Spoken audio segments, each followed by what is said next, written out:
moo ma gën a aay. man noonu laa koy jàpp. moom daal def na résultat. moom def na résultat te dinañ ci wax léegi. dégg nga waaye man nii. du ma nangu nag ñu jël koo xam ne. mosul def benn résultat. waaw. Alaaji Charles René Fall mu baax mi. man Walf bii bi ma Sidi Lamine dem si yàlla Sidi Lamine di jox équipe football bi damaa gagné ay coupe entraîneur. ñun de gisuñu ko. ah waaw de non Charles laa ngi nii Charles de du ko weddi. fekkewuñu ko. Charles de joué na ci équipe bi. Charles laa ngi nii joué na waaw mais boobu tamit Charles moo daan taxaw ci milieu terrain bi tamit loolu am solo la day koy préciser waale. Charles moo daan gérer. dernier match bi Charles la joué dañ ñoo dóor avocat yi dañ ñoo dóor.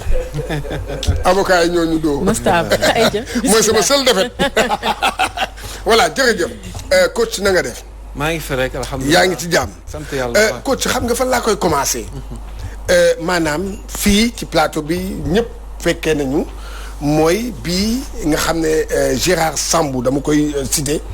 dafa ne que équipe nationale bi ngay yóbbu moom am na équipe boo xam ne fii bu doon ñoo xam ne mënoon nañ dem jël Coupe d'Afrique nee na que équipe boobu sax équipe police bi dóor na ko. waaw yooyu yëpp daal loolu lañ bëggoon comme ça parce que ñi ñoo ko fekkee woon tam foofu nga indil ñu ay leeral. waaw jërëjëf Cheikh Gérard Sambou li mu wax fii ci plateau bi dafa bëri yemul ci équipe nationale bi. waaw dinañ ci ñëw. équipe nationale bi nag dañ ci tàmbali. parce que xam nga lu toll ni plateau télévision dafa sensible parce que il faut nga bàyyi xel que ne yaa ngi wax ak l'ensemble des Sénégalais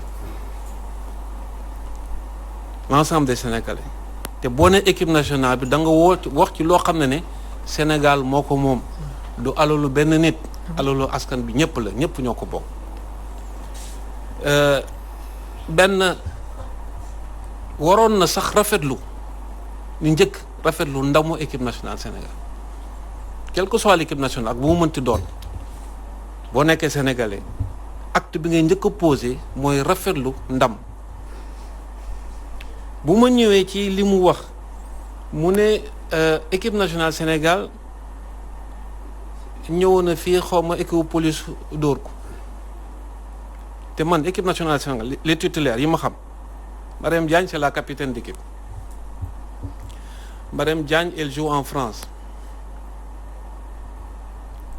avec depuis 2009 elle est professionnelle Binta Ndiaye c'était moo ci gënoon mag ci équipe bi depuis 2007 elle est professionnelle de grandes joueuses dans de grands clubs maanaam ci club yu mag en France Marème Diagne mi ngi France Binta Ndiaye mi ngi France y a Bintou Sow beneen troisième titulaire aussi qui est en France mi ngi jouer aussi ci ligue professionnelle foofu y a Aïta Gueye la passeuse moom la ñuy primé meilleure passeuse d'Afrique lors du championnat d'Afrique elle est en France bu weesoo ñeent ñooñu titulaires yi y a Khady Dondé qui joue à l'ESSEC d'Abidjan bu weesoo loolu naka la tuddati am nga benn central qui joue à Sococim qui s'appelle Assietou Ndoye match boobu ñuy wax sax nekku fi parce que dafa doon def ji des tests en Tunisie bi mu jógee les Jeux africains dafa continuer dem Tunisie mu des les deux libéraux benn libéraux bi elle joue en Chine c'est Désiré Rofessis beneen libéraux bi mooy joué Sococim elle était malade au point que ne deuxième libéraux Sococim bi moo doon joué donc man dama gisul trace su équipe nationale bi sax le jour de ce match là contre la trace une trace kon daal su ma mënee wax mooy que équipe nationale bi nga xam ne moo demoon gagné titre boobu fële asabla moo demoon ba yëg ci podium bi troisième que équipe boobu dégg nga jéewul match boobu ñuy wax na boobu muy wax na jéewu ko amul trace fa amul sax trace y a pas une fille de l'équipe nationale bu fa nekk qui a joué am na ñoo xam ne c'est des remplaçants te même boo ñëwee ci remplaçant boo xam moom lu mu bëgg a wax après yoo nga toon mooy que dama bëgg a wax ne que am na fii ossature boo xam ne mën na dem jëli Coupe d'Afrique. non xam nga loolu benn xel sax mënu ko neexul maanaam ci xel neexutu nangu xel rek de c'est-à-dire nit nga am sa xel rek le bon sens admettre ko nagu parce que li fi nekk fii Sénégal comme athlète xam nañ ko deuxième passeuse bi nekk ci banc bi moom la ñuy primer meilleure passeuse du Sénégal ci saison bi mi ngi ci banc bi de Sénégal am nañu ay joueuses et tout ça mais ci ñii la ko yàlla dogal il y a des joueuses il y a des joueuses qui sont importantes notamment qui naka la tuddati Fatou Diop que vous connaissez qui est une excellente joueuse mais moom moo jël la décision d'arrêter en équipe nationale mi ngi jouer en ligue professionnelle c'est une athlète et d'autres mais li ci am solo mooy benn ñu delloo respect bi à l'équipe nationale xam nga wax naa ko fii xam nga benn affaire dafa am xaw ma ndax yaa ngi fàttaliku France 98 au football mais il y a un joueur boo xam ne dafa def l'unanimité en termes de résultats c'était Cantona mais France dugal ko ci kéem dëgg la c'est vrai maanaam coach mooy xool cocktail bi nga xam ne moo ko dal en fonction limite pour xool ne est-ce que mën naa ménager pour arriver wu bi du naan dafa xeeb kii wala déet mais dafa am toute une mayonnaise boo xam ne da nga koy teg pour aller essayer de conquérir quelque chose. D'accord. Donc yàlla def na nag xale yi am ndam macha allah man tamit ma leen ciy delloo njukkal bu baax. dëgg la di la gërëm nag yow particulièrement parce que da nga def des efforts considérables lors de cette CAN. moo tax je te tire mon chapeau on n'a pas vu la presse yow la ñu gis Cheikh Tidiane Gomis te yow gis nga ce qui s'est passé en Égypte. Égypte du pays bu ndaw. dëgg la l'Égypte. C'est pas un petit pays.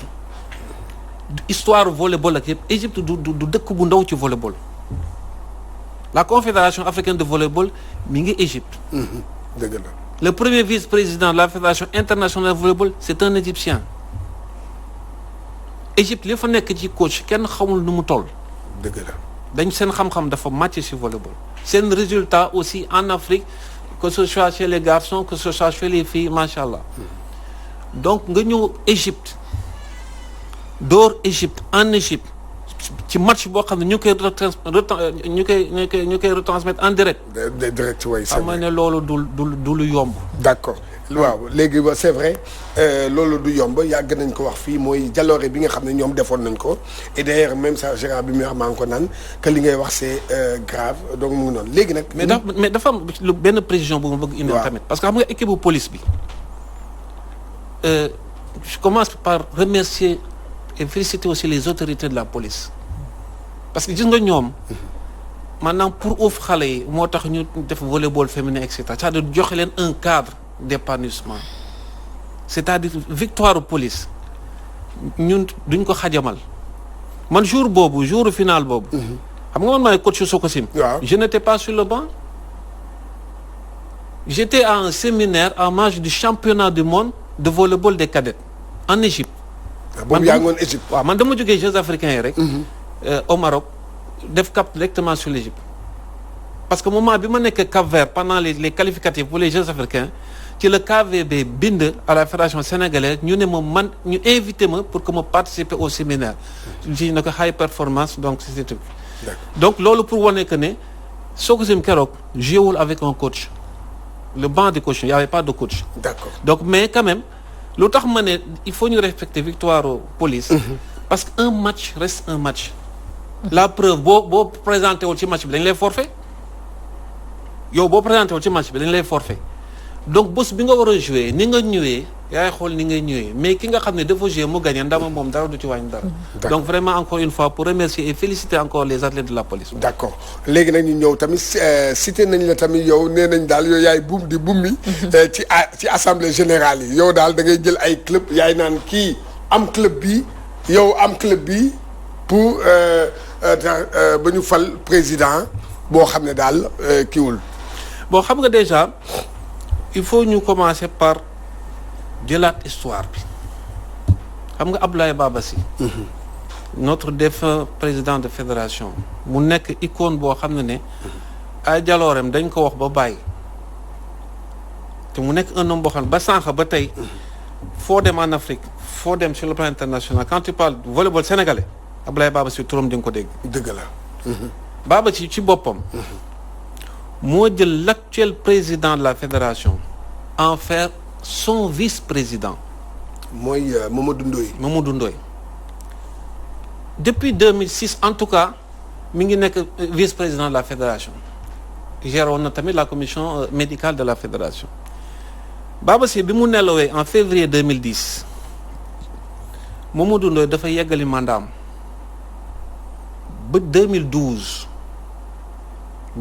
yeggali mandaam ba 2012 voleur yëpp gis mais 2012 bi mu jotee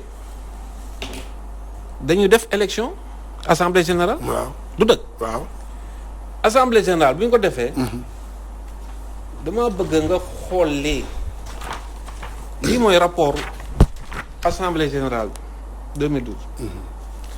2012 boo xoolee page bi voici le comité directeur et le bureau exécutif. boo xoolee. xam nga yaa ngi xool. waaw. xoolal bi ñuy fal Mamadou Ndoye. Il y a combien de voix sur combien de voix? waaw il y avait 23 voix. 23 voix sur 23. c'est-à-dire dañ ko fal à l'unanimité. À l'unanimité.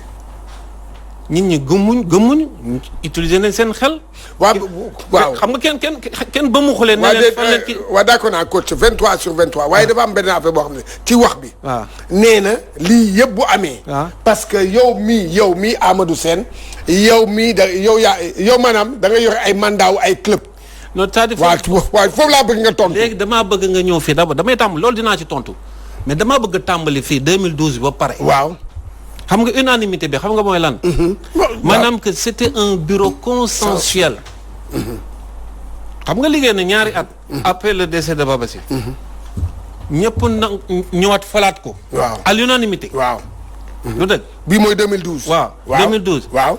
muy tax xam nga fii la toog dinaa madame Kane moo ne. waaw nañu dugal Gérard ci bureau bi. voilà je suis désolé c'est faux. benn elle ne moom habilité wul sax pour def loolu ministère. loolu du cëram. parce que assemblée élective. nga ñëwoon ne un représentant du ministère.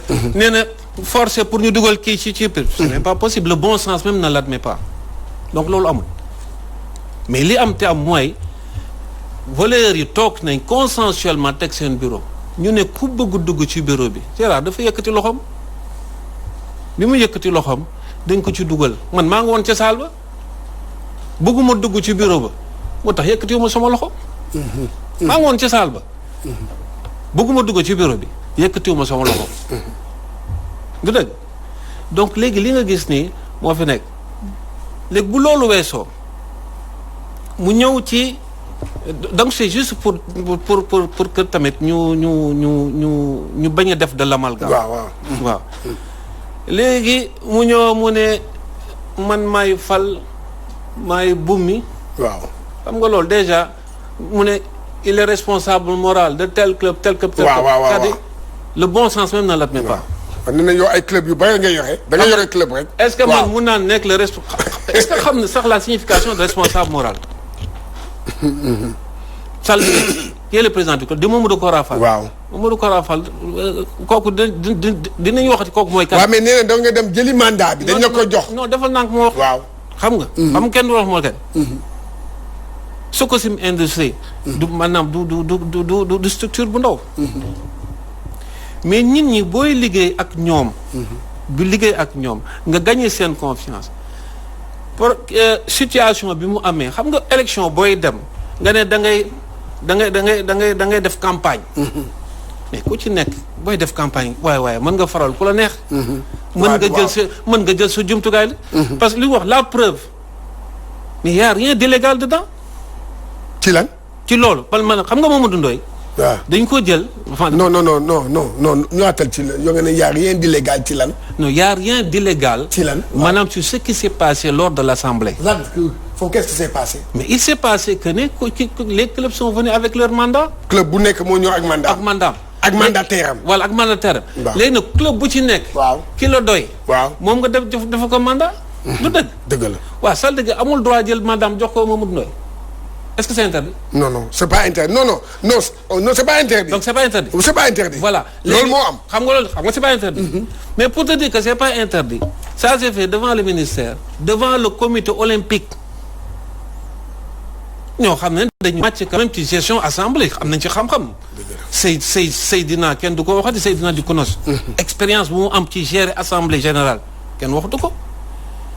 Léo moo nekkoon ci assemblée Léo qui est actuel directeur de la haute compétition du ministère moom moo nekkoon ci assemblée générale bi mais quand même ñooñu il faut que ñu respecter seen intelligence. waaye nag dem ngeen ci tribunal de. waaw defal nag loolu laa bëgg wax nag li. voilà dem ngeen ci tribunal xam nga nag. non AG bu mujjee ci tribunal. boobu tam beneen affaire la. non du loolu xam nga. xam nga on est dans un pays de droit. waaw. xam nga boo demee assemblée.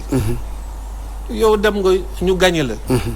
le candidat malheureux bi mu gisee que ne lii dalul xelam dafa ne man naa dem fi mbaxane doonee benn gars yi àtte ma parce que man dafa ma ay réclamation yu may def bi mu demee def réclamation gars yi fi mbaxane doonee benn dañ ko ne déet saa waay dangaa juum du nii dañ ko ne saa waay déet dangaa juum du nii mais bu mu defee lool mais yemul foofu xam nga àtte bi génn na. waaw yemul foofu.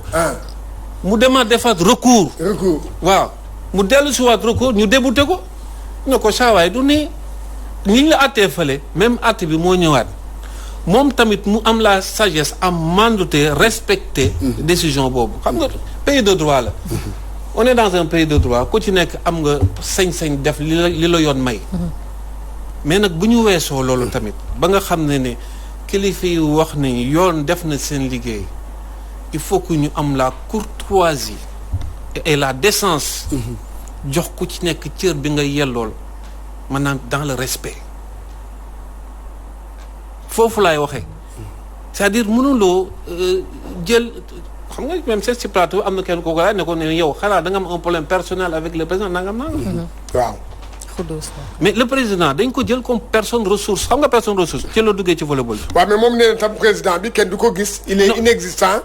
président bi moom bu dee réunion fii du fekkee waaye bu dee réunion yoo xam ne pour dem tukki dégg nga mu dem jël per diem yooyu yëpp. waaw loolu nag xam nga benn. waaw xam nga boo ñëwee naan jël per diem et cetera.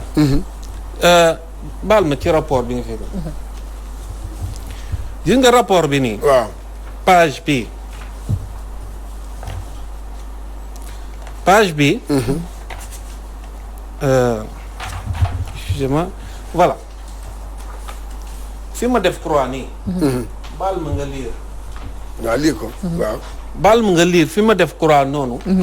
lan la ñuy lire. Le montant de 974 000 francs a été déduit au montant de 7 13 604. waaw du tournoi des juniors filles et garçons. waaw indoor.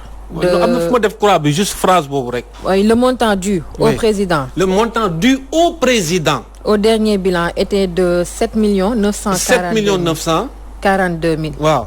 Alors le remboursement de 2 413 000 a été effectué, ce qui ramène le montant du président à 5 520 000. waaw loolu xam nga bu gisee ma wax ko. personne ressource bu ñëwee pour dimbali la jël alalam di ci def. alalama tu as ta propre famille nga jël sa alal di ci def. pour dimbali pour defar rek. parce que du xale. quand même c'est un professeur en médecine. maanaam bu dee pour teraanga rek yàlla teral na ko ba noppi. mais quand même man fi may boo gisee may wax c'est pas pour le défendre wala leneen. mais j'ai horreur de l'ingratitude. ingratitude bugguma ko. ñàkk xel. waaw maanaam noonu c'est-à-dire ingratitude sax xam nga nit. nit. xam nga ku la defal lu baax boo ko ne cem du moom mooy taxaw sa kanam yàlla mooy taxaw sa kanam. parce que yàlla Dieu a horreur de l'ingratitude. loolu dafa rafetul ci benn anam. nit ki nag mën nga bu ñëwee mu liggéey bu paree mandaam am nga sañ-sañ ci yar ak teggin la ci doy nga wax ko bu dee yow bugguloo ko renouveler wala da nga am keneen nga dem ci keneen nga voter maanaam que les choses se passent dans les normes mais dans les règles de l'art. mais bu ñuy xawma expression olof bi lan la mais di raconter du n'importe quoi sur la personne tout simplement parce que da nga foog ne mën nga ko sombrer. boobu yaa ngi nax sa bopp. alors il faut ñu taxaw ci lii parce que déjà ci kàllaamay wolof pour que ñi ñuy seetaan gën a comprendre wàllum xaalis la moom président bi ñu ngi ko waroon jox li nga xamante ne mooy lu tolloog ci 7 942 et quelques mille mais 2 millions lañ ko ci jox desal ko 5 millions. waaw d'accord juste pour revenir ci li nga xamante ne moom la Gérard waxoon affaire xaalis maanaam kii bi président bi. ñoom ñoo ko fédération bi moo ko amel. mais au contraire moom nekkul di lekk xaalis. voilà kiiwul. voilà maanaam mi ngi jël alalam. mi ngi jël alalam di ci def. xam nga.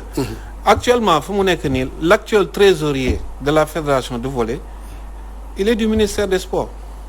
waaw Thie Yacine. xam nga. donc pour wane que ne. Thie Yacine xam naa ko. waaw bu dee dafa am sikki saaka quelque part. ñoom ils vont être ñoom ñooy jiitu. pour wane ne lii du maanaam lii jaaduwul. bon sama dernière question coach mooy. réclamer nañu ñoom ñëpp ñu ngi moom ak ñeneen ñi may dégg ñu ngi réclamer assemblée générale pour régler lépp mu jeex. ñëpp jàmm ñu ko kii assemblée générale waaw yow bon dëgg la yow yaa ngi ci côté technique bi. mais au moins yow mën nañu la ci laaj. fan la fédération toll ci loolu. waaw dégg avant assemblée générale bi xam nga dafa toog fii mu ne. d'accord léegi dañ koy def rapidement. waaw dafa toog mu ne depuis 3 ans. waaw bureau fédéral bi réunir voilà loolu ça c'est important. waaw ah. dernière réunion bureau fédéral bi compte rendu baa ngi nii c'était le 11 bi passé. le 11 bi. passé. mi ngi le noonu 11 bi. xool Mamadou Ndoye fekkee na ko. mi ngi noonu xool ñu ci ko. waaw dëgg mu ngi nii. waaw dëgg la de. xam nga ñu ngi liggéey. waaw xam nga ñu ngi liggéey.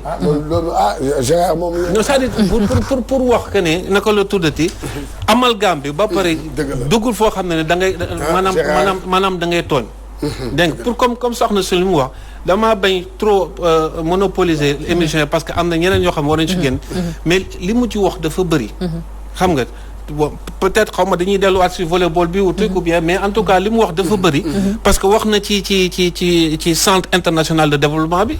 mu ne centre bi naka la tuddati mauvaise gestion moo tax ñu tëj ko. waaw. mais c'est du n'importe quoi. d'accord kon loolu amul. xam nga non c'est-à-dire centre bi. c'est du n'importe quoi. politique fédération internationale volleyball moo changé. ñu ne léegi fu mu nekk nii comité olympique yi ak les fédérations. ñoom seen bopp. ñoom ñooy jël en charge maanaam les frais yi nga xam ne ni les frais d'organisation et cetera. d'accord coach léegi je pense que loolu di nga après yi ñaar. waaw def continuité voilà. ci peut-être à la rédaction inchallah donc ñu ngi lay remercier bu baax a baax coach ci disponibilité bi. di la jox rendez-vous peut-être prochainement ci yeneen i waxtaan inchallah.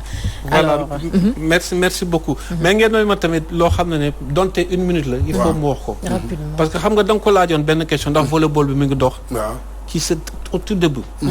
mu ne la déet dëkkul et cetera. volleyball mi ngi dox. d'accord. volleyball.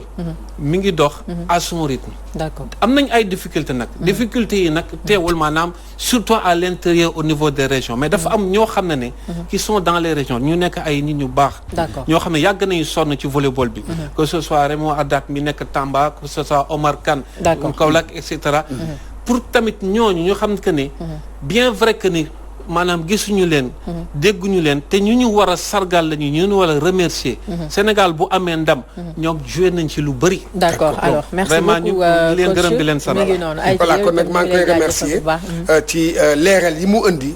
parce que il fallait que leeral bi am surtout réunion bi nga xam ne taxaw nañ fi nekk réunion amul gis nañu PV bi. yëpp ay PV. gis nga lépp document à l'appui. mu indi ñu ko di koy remercier nag ci li mu def noonu. parce que ñun leer lañ bëgg lu leer rek lañ bëgg. am nañ ko nag. voilà léegi nag di koy remercier di remercier soxnaam. waaw dégg nga madame Ndoye mu ngi nee toog tam. madame Sène madame Sène. waaw madame Sène. voilà non Ndoye xam nga Ndoye bi moom a yóbbu. mi ngi noonu kon gomis ñu ne bu baax a baax. ñuy Adama Ndaw Damasan di ko